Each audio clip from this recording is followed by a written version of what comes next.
Salut à tous et bienvenue pour ce nouvel épisode du Petit Tour. Alors, il est 5h50, donc même si je suis matinal, bon, j'ai mal un peu. J'ai mal. J'ai beau être matinal, j'ai mal. Là, je suis en route vers la gare de Nice et je vais prendre le train pour aller jusqu'à Toulon. Et de Toulon, je vais retourner à Solliès-Pont. Cette fois-ci pour interviewer Bernard Contraire, qui est l'ancien président du comité départemental du Var. Donc bon voilà, je pense qu'il doit avoir... Là, il est en train de compiler des statistiques à propos du judo. C'est assez intéressant de... Si jamais il a des statistiques à propos des combattants, à propos des compétitions, etc. Ça peut être très intéressant. Donc on va voir ce qu'il a fait au niveau statistique. Et puis il va nous parler de son parcours de président du Var.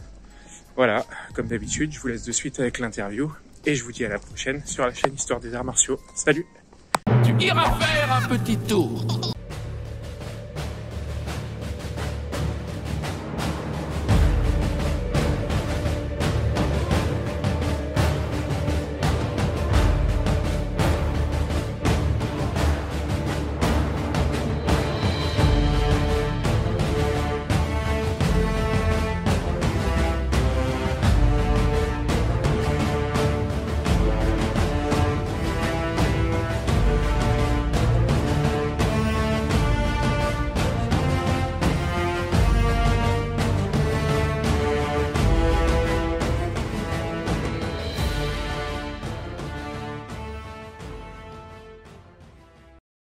Pour l'enregistrement, j'aurais besoin que vous vous présentiez en donnant votre nom, prénom et date et lieu de naissance, s'il vous plaît. Je suis Bernard Contraire, je suis né le 7 janvier 1947 à Marseille. Alors, j'ai vu sur le questionnaire que vous m'aviez envoyé que votre père était commissaire de bord dans la marine marchande.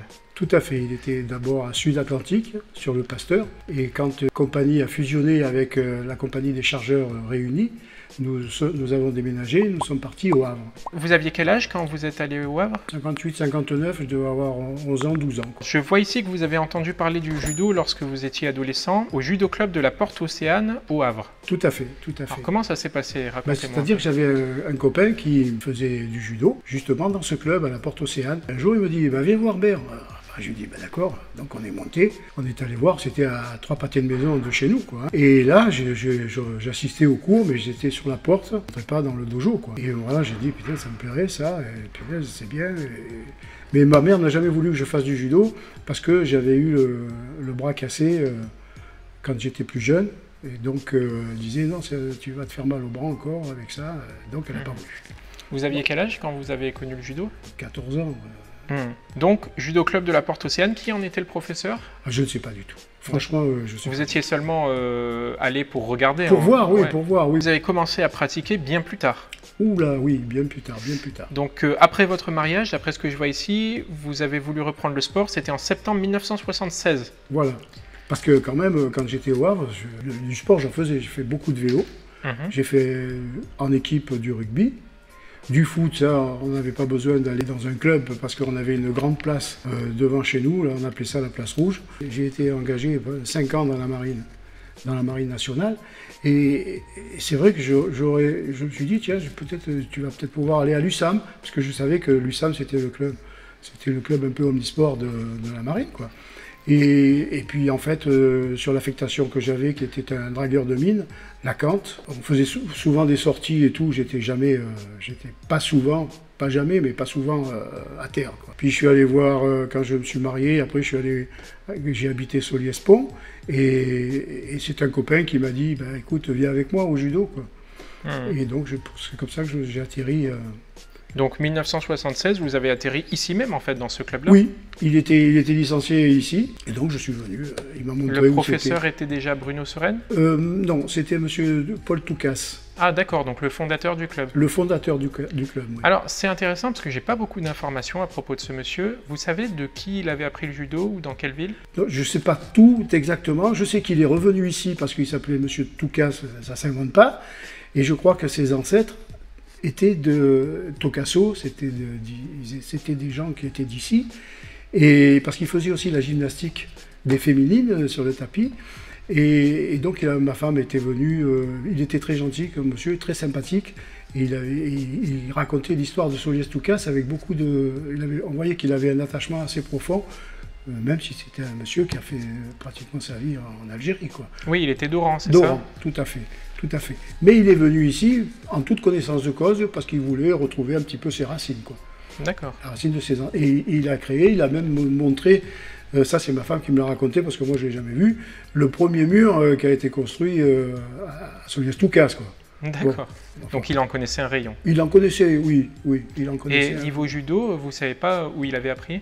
Pas du tout, non, ça je ne sais pas du tout. Vous avez pratiqué seulement une année ou deux avec Monsieur Toucas, c'est ça?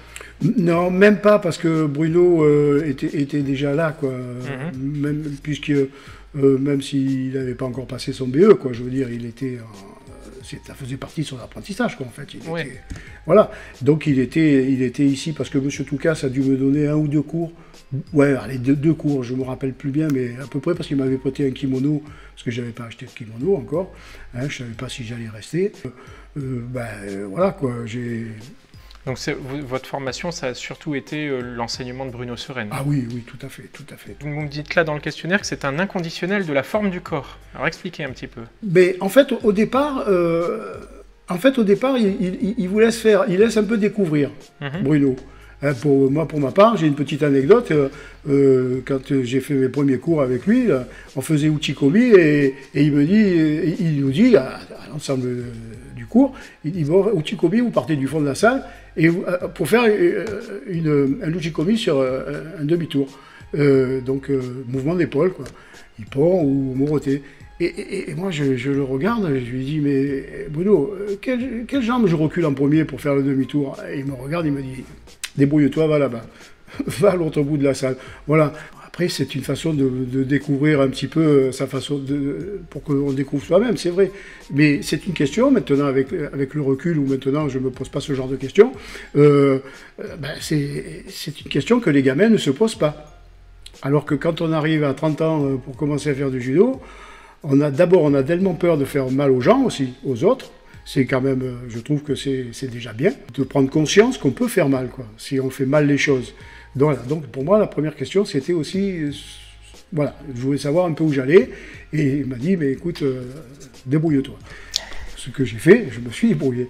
Et bon, après, par la suite, après, ça vient tout seul, quoi. On n'a même pas besoin. Vous pensez que c'est très différent quand on apprend le judo à 30 ans ou à l'adolescence? Oui, inévitablement, oui. Qu'est-ce qu'il y a de différent? Je pense qu'on ne se pose pas de questions. Un gamin qui a 6-7 ans, vous lui dites va là-bas, et puis tu fais un demi-tour, il ne se pose pas de questions, il y va, il le fait, il ne sait pas si c'est bien fait ou mal fait, mais il le fait.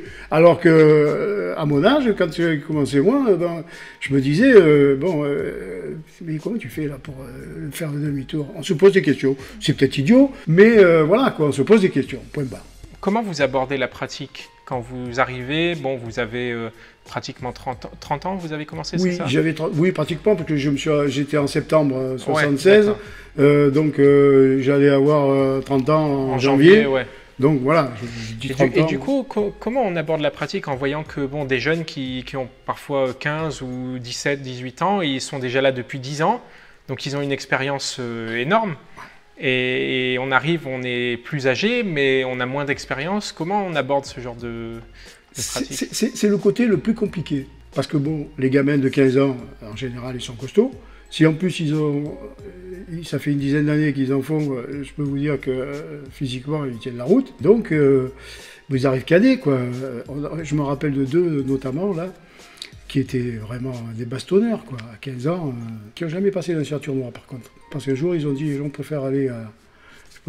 va aller au rugby pour la 3e mi-temps. Parce qu'à l'époque, la 3e mi-temps au judo, il n'y en avait pas beaucoup, disons. Voilà, on faisait le cours, on rentrait à la maison. Et donc, c'est compliqué, il faut savoir modérer, parce qu'on a quand même, à 30 ans, on a quand même une force physique qui est peut-être un petit peu supérieure à un gamin de 15 ans, et il faut qu'il puisse quand même... donc, c'est pas facile. Donc, il faut prendre un peu sur soi, et c'est le plus compliqué. En fait, c'est le plus compliqué. Puis, il y a l'ego aussi, hein, Parce que surtout chez les judokas, je peux vous dire que déjà chez tout homme, l'ego, mais chez les judokas, je trouve qu'il est bien surdimensionné, bien sûr. J'avais une question sur les clubs de la région. Donc vous aviez connu l'USAM, la SPTT de Toulon, le judo club de Sifour, le judo club toulonnais, donc les clubs dans l'ère toulonnaise, disons. Oui, oui. Disons que j'étais pas très au fait. En fait, quand vous avez 48 heures de judo, vous n'êtes pas trop au parfum de ce qui se passe, de ce qui se passe pas, quoi. Donc moi, ce qui m'a fait vraiment aimer le judo et découvrir le judo, par exemple, de compétition, c'est la première compétition que j'ai vue, c'était à Brignoles. C'était un toute catégorie. Écoutez, j'ai vu Hector Marino en finale. Il était contre Garot, son prénom m'échappe, qui est un haut gradé, qui était un bon judoka, je crois qu'il a été classé 2e ou 3e au championnat du monde militaire. C'était un plus de... À l'époque, je crois que c'était plus de 95 ou moins de 95. Je crois que c'était à moins de 95. Mais enfin, donc, c'était un bel athlète. Et la finale, elle a duré 30 secondes, quoi. Je veux dire, il s'est pris un morondé à gauche, il n'a rien vu venir, quoi. Et je me suis dit, punaise, c'est pas possible qu'on puisse faire des choses pareilles aussi rapidement. On m'a beaucoup dit que Hector Marino était très doué. Ouf! Moi, je l'ai vu quelques fois. Hein, il était très doué? Très, très, très, très doué. Moi, je me suis laissé dire que à l'INSEP, il n'y a pas beaucoup de gens qui voulaient aller s'entraîner avec lui parce qu'ils se faisaient tous casser la gueule, quoi. Et vous-même, alors, vous n'avez pas pratiqué la compétition parce que vous êtes arrivé tardivement? Non, je pense que d'abord j'avais un travail, hein, et puis en plus, je pense que pour faire de la compétition, au-delà de la technique propre de judo, je pense qu'il est aussi c'est ce qui manque. En fait, pour moi, c'est ce que j'ai trouvé qui manquait le plus. C'est avoir une expérience, quoi. Un peu d'expérience, savoir où dire à un moment donné, tu es dans le vent, voilà, tu te prends ta gamelle et puis c'est tout, quoi. Tu te relèves et tu recommences. Hein. Et je pense qu'on a beaucoup à apprendre là, de là. Moi, par expérience, je sais que quand j'ai eu les ligaments de la jambe droite qui ont cédé, c'est plus de ma faute que de la faute de mon partenaire. Parce que vous avez eu un accident des ligaments au judo? Ici. Oui, ici. Et je pense que c'est plus de ma faute que de la faute de mon partenaire. Voilà, parce que je manquais d'expérience. Cet accident ne me serait pas arrivé si j'avais fait randori avec la même personne après mon séjour au Japon. Parce que la grosse différence... Vous aviez combien d'expérience quand c'est arrivé? C'était avant que je passe ma ceinture noire. Il a fallu que je suis parti pendant... En fait, ça a duré 6 mois, quoi. Je me fasse opérer, la rééducation, ça a duré 6 mois. Mais il faut dire que j'ai quand même... j'ai donné, quoi. Hein. Qu'est-ce qui a fait que les ligaments ont cédé? Vous aviez forcé pour... Parce que, en fait, j'ai le manque d'expérience. Bon, ça arrive à d'autres, hein, mais en compétition et tout, bon, je dis pas que... Mais disons que j'ai forcé sur les bras, et comme j'étais bien fixé, automatiquement, c'est le plateau tibial qui a tourné, quoi. Voilà, parce que j'ai trop forcé sur les bras. Je suis revenu au judo parce que je voulais avoir une activité physique. Bon, après, ça m'a un petit peu quand même, ça m'a un peu dépassé, quoi. Ça m'a un peu dépassé parce qu'en plus, ça me plaisait. Alors donc, c'est assez... voilà, ça m'a dépassé, en fait. Après, le judo, c'est devenu quelque chose qui m'a beaucoup plu, et puis qui était compliqué. Pour moi, c'était quand même compliqué. Alors, je vois, toujours sur les stages, je vois que vous aviez suivi quelques stages avec M. Fernand Capizzi. J'ai fait un stage avec M. Capizzi. Lui aussi, c'est un personnage, quoi, ce monsieur-là. Il était très fort, c'était quelque chose de phénoménal. Mais il disait toujours, attention, le jiu-jitsu, avant tout, c'est le judo. Ah, donc il avait une vision du jiu-jitsu oui, alors, le judo, il était fort. Jiu-jitsu, c'est vrai que... alors, après, les atémies, tout ça, les coups, après, ce qu'il faut faire, on voit d'abord. Mais d'abord, c'est le judo. Donc vous avez eu le premier dan en 1987. Le 12 avril, l'anniversaire de ma femme. Ah, d'accord. Le deuxième, le 31 janvier 93, et le troisième, le 28 mars 99. Tout à fait. Le troisième, en fait, je l'ai passé après avoir eu la ceinture noire que j'ai eu en 87, et Serge Bernard, qui habite Soliès-Toucas, et il a dû me voir par la fenêtre, là. Il est venu, j'étais seul, hein, et il est venu me voir, il m'a dit, ça t'intéresserait pas de te présenter au comité du Var? Bon, j'y allais souvent parce qu'en fait, j'allais souvent au comité, aux compétitions, surtout les Benjamins, puisque mon fils, qui était de 74, a commencé à faire le judo et tout. Bon, donc déjà je l'accompagnais, puis j'amenais les petites ici. Vous lui avez vous-même enseigné le judo ou... Ah pas du tout, non. C'est Bruno qui lui a appris? Ah oui, je vais lui en tenir. Non, j'ai déjà du mal, moi. Bon, comme vous étiez déjà ceinture noire quand il a commencé? Ah non, pas du tout. Ah d'accord. Non, Okay. non, pas du tout. Non. On va parler un petit peu maintenant de votre rôle de président, des actions que vous avez faites, mais on va aller à rebours de la chronologie. On va commencer par parler de maintenant. Maintenant, vous êtes retraité, vous n'êtes plus président depuis quelques années, et vous avez entrepris de compiler des statistiques à propos du judo dans le Var, si j'ai bien compris. Tout à fait. Oui. Pour quelle raison? Mais parce que je pense que ça peut être un outil de travail pour ceux qui s'occupent du calendrier, tous les responsables. C'est quelque chose d'important. Donc vous avez été président de quand à quand exactement? Alors, j'ai été président, donc je suis rentré en 88, j'ai été élu au comité. Avec quelle fonction en 88? Alors en 88, les premières fois, je faisais un peu ce qu'on me demandait de faire, les premières années. Bon, après, j'ai été à la commission sportive, donc mais c'était sous la tutelle de Jean-Paul Sébastiani, qui était le plus ancien à l'époque. Enfin, peut-être pas le plus ancien, mais disons que c'était déjà un très ancien, et qui était responsable de la commission sportive. Jean-Paul Sébastiani était professeur où ça? Non, il n'était pas professeur. Ah, il n'était pas professeur. Il était un bénévole. Et du coup, donc, vous êtes rentré à la commission sportive oui. Dans les années, donc du coup, début 90, quelque chose comme ça? Oui, c'est ça, ouais. Là, j'étais avec monsieur Dumoulin, Robert Dumoulin, qui était président. Mais c'est quelqu'un qui déléguait volontiers les commissions et tout, et donc bon, ça se passait très bien, quoi. Il était en poste depuis longtemps, monsieur Dumoulin? Ah ben je pense qu'il a fait depuis la création, quoi. Enfin, non, parce que je crois qu'il y en a eu un avant. La création, quand même pas. Mais il était depuis longtemps. Je sais pas. Enfin, je connais pas assez l'histoire. Ouais. Ce genre de choses, il faut voir avec monsieur Houdard. D'accord, oui, lui il doit bien connaître. Et après, il a une grande mémoire, chose que moi je n'ai pas.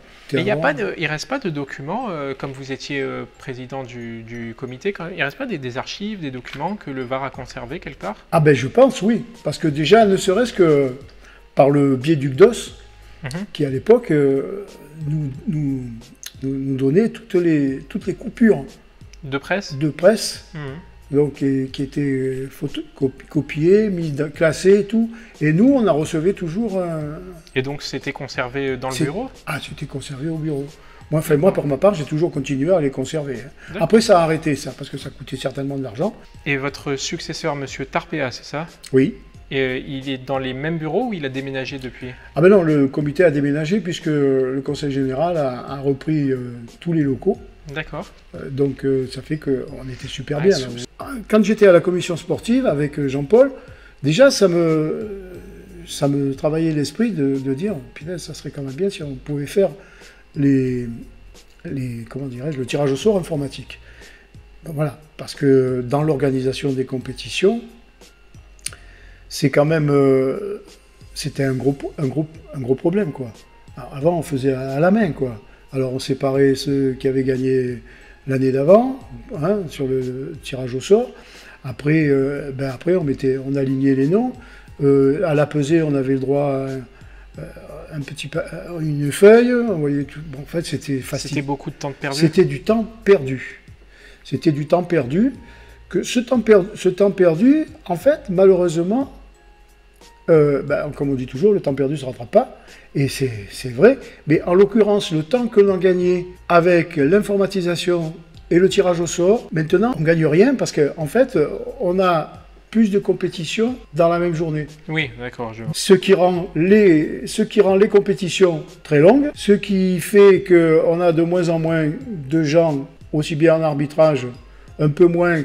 on a un peu moins de difficultés concernant les teneurs de table, mais au niveau de l'arbitrage, ça devient très Alors, compliqué. Faites-moi un résumé chronologique assez court de votre parcours. En quelle année vous avez été élu président du comité? Alors, j'ai d'abord été coopté président, parce que Jean-Paul Sébastiani il avait déménagé, donc il m'a dit Bernard, je peux plus m'occuper sérieusement. Donc c'était Monsieur Sébastiani qui était président avant vous. En 2000. En 2000. À l'élection de 2000, il a été élu président. Donc. Et en quelle année il est parti? En 2002? En 2002-2003. Il n'a pas démissionné du comité. Oui. Enfin, il n'arrivait plus à être là pour sa fonction, quoi.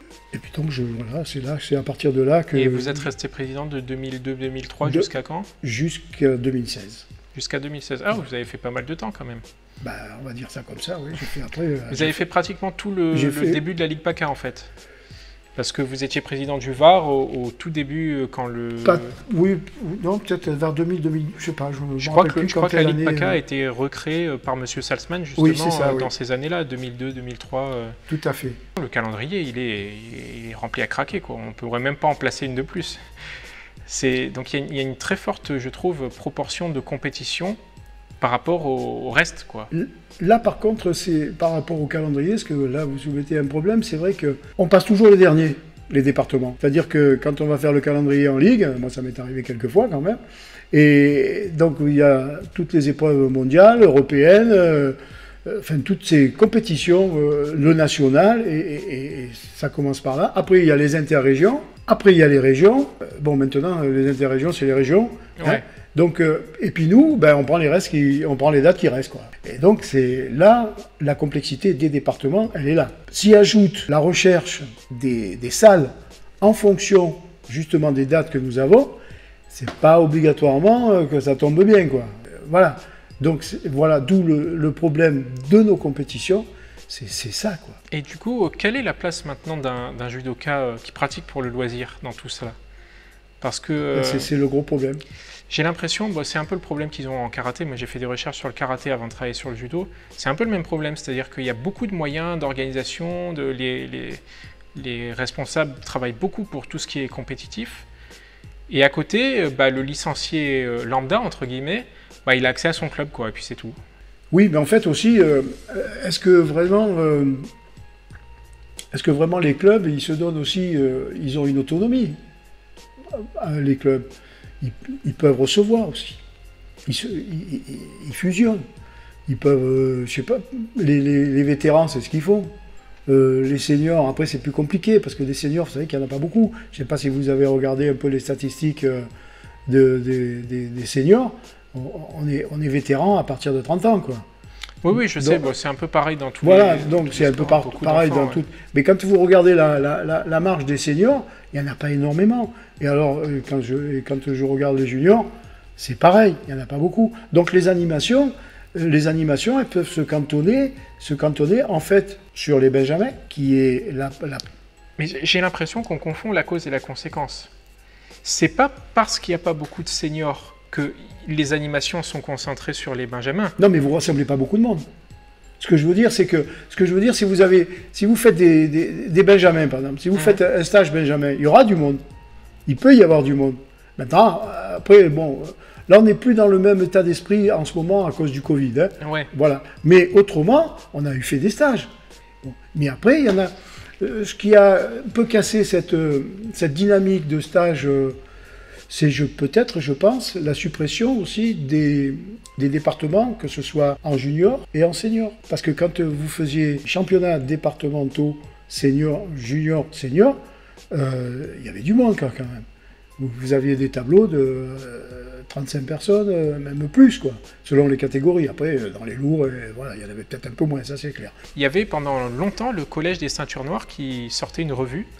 C'était plus concret, le Collège des Ceintures Noires. C'était justement parce qu'ils étaient dans cette optique-là de travailler cet aspect du judo, cet aspect culturel, qui pour moi est en particulier en France, parce qu'on a la chance d'être un pays où le judo est implanté depuis assez longtemps. Il y a des gens qui pratiquent depuis, comme M. Houdard, qui pratiquent depuis l'aube de l'humanité. Oui, c'est vrai. Et du coup, il faisait un excellent travail, je trouve, le collège, pour mettre en avant ces aspects-là de la culture judo. Oui. Ça a un peu périclité, j'ai l'impression. C'est vrai, mais peut-être aussi parce qu'il y a le président du collège, parce que maintenant c'est un responsable de la culture judo. n'a plus cette indépendance qu'il pouvait avoir. Parce que moi, je me rappelle de M. Fiandino, qui a été président du collège. Je me rappelle d'Alain Rey, qui a été président du collège, mais je me rappelle aussi de Bruno Soren. Oui. Et Bruno Soren, il a fait des actions. M. Fiandino a fait des actions. Je me rappelle, je crois qu'on avait fait une compétition au sol.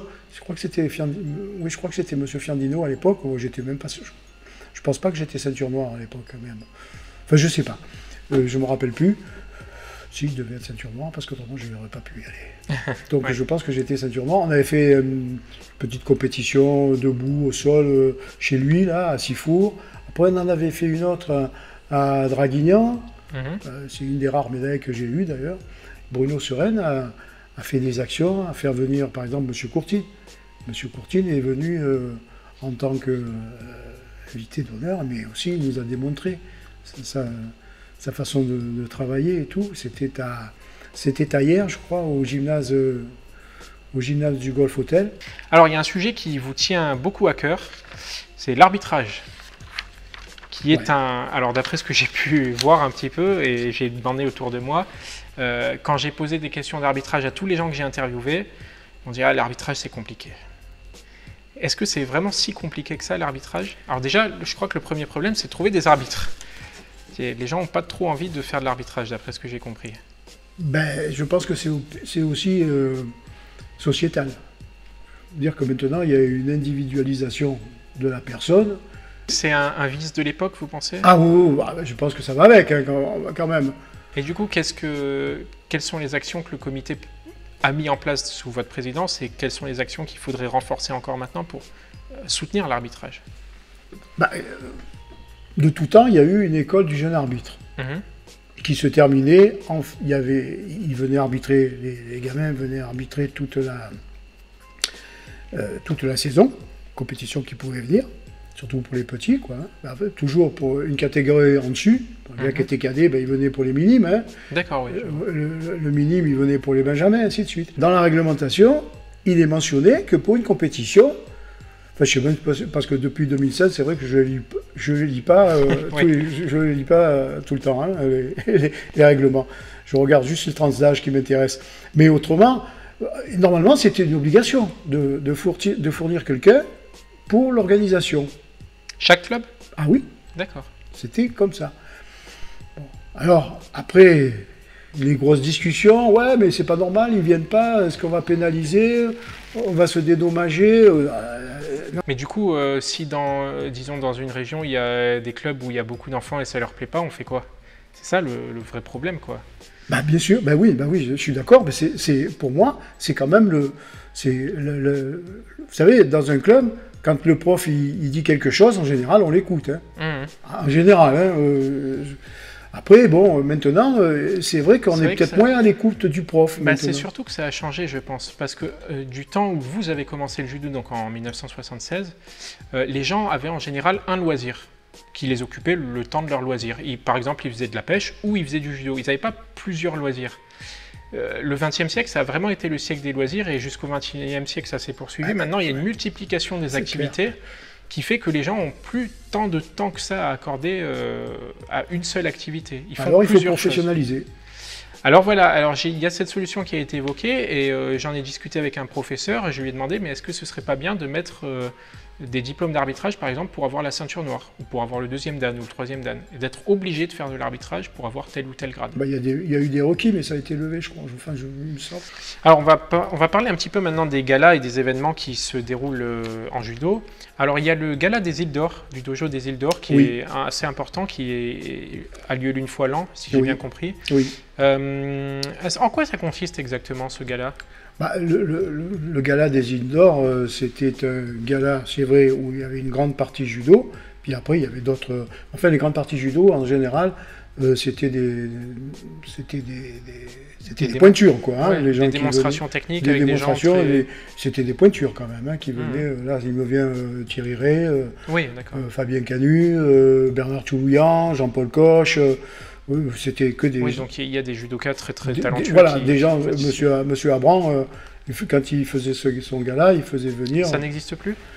Disons que ça a changé depuis le décès de monsieur Abran, ça a changé un petit peu quand même. C'est plus tout à fait la même D'accord. Voilà, parce que je pense que ça devait être un travail énorme. Il y a aussi le Printemps des arts martiaux, Oui. organisé par le club de Saint-Maximin. Oui, Même chose, un gala un peu similaire.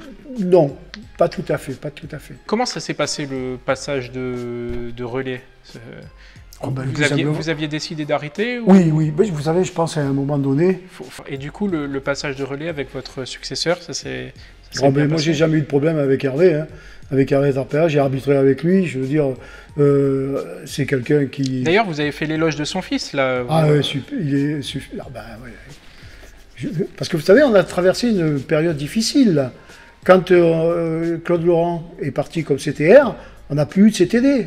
Ça a duré quelques années quand même. Mhm. Hein, je ne me rappelle plus les dates exactes, mais. Et donc là, en 2010, c'est ça, Julien Tarpéa a été nommé CTR. Ouais, mais avant qu'il arrive, et le départ de Claude Laurent, qui est parti conseiller technique régional, il s'est passé du temps.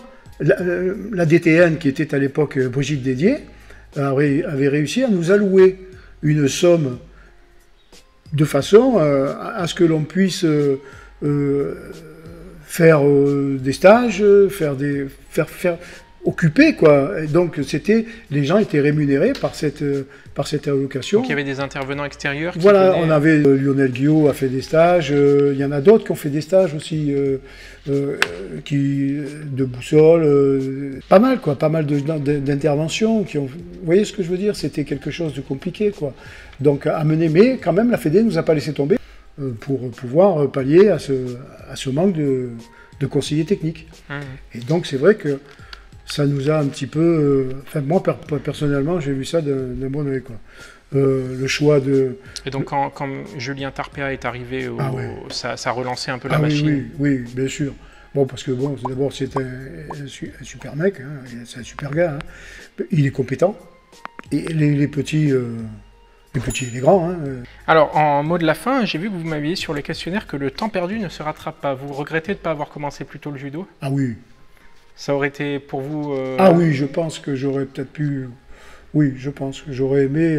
La vie, elle est comme ça, hein, peut-être dans une autre vie, hein, je sais pas moi. Hein. Mais c'est vrai que j'aurais aimé... D'ailleurs, le judo, selon Diego Rocano, ça sert aussi à forger le caractère. Oui, moi, j'aurais préféré qu'il me déforge. Je vois. Ok, bon, bah, on a terminé. Bon, on a un peu dépassé le temps. Je vous remercie en tous les cas. Mais c'est moi qui vous remercie beaucoup pour le travail que vous faites. Merci.